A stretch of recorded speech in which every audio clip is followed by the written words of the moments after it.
నేను చదువుకున్న ఎడ్యుకేషన్ పర్సన్ని. నేను ప్రైవేట్ జాబు గత 10-11 సంవత్సరాల నుంచి ప్రైవేట్ జాబ్ చేస్తూ ఇప్పుడు ప్రస్తుతము కాంగ్రెస్ ప్రభుత్వం ఈ వడ్లకి వరి గింజలకు కానీ మద్దతు ధర ఇవ్వడం కానీ, మరి బోనస్ ఇవ్వడం కానీ, రైతు బంధువులు పెంచడం కానీ మాకు భరోసా ఇచ్చినందుకు మేము ఎలాంటి గవర్నమెంట్ జాబ్ కూడా ప్రయత్నిస్తూ ప్రజెంటుగా నేను వ్యవసాయానికే ప్రాముఖ్యత ఇస్తూ ఇక్కడ ఇంటి దగ్గరికి వచ్చి ప్రస్తుతం వ్యవసాయాన్ని చేస్తున్నాను. మరి మన కాంగ్రెస్ ప్రభుత్వము ప్రస్తుతము క్వింటాల్కు 500 బోనస్ ఇస్తుంది. కాబట్టి నాకు 4 ఎకరాల పొలం ఉంది, వరి పొలం వేసుకున్నాను. 4 ఎకరాలకు గాను ఎకరకు 10,000 చొప్పున నాకు 40,000 వచ్చినది.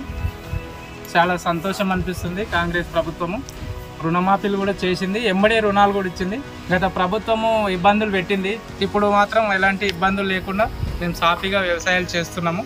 రైతు కుటుంబాలని ఆదుకుంటూ ఇంకా ఉత్సాహపరుస్తున్నందుకు మా రైతుల తరపున అందరి తరపున ఈ ప్రభుత్వానికి రేవంత్ రెడ్డి సార్ గారికి ధన్యవాదాలు తెలుపుకుంటున్నాను.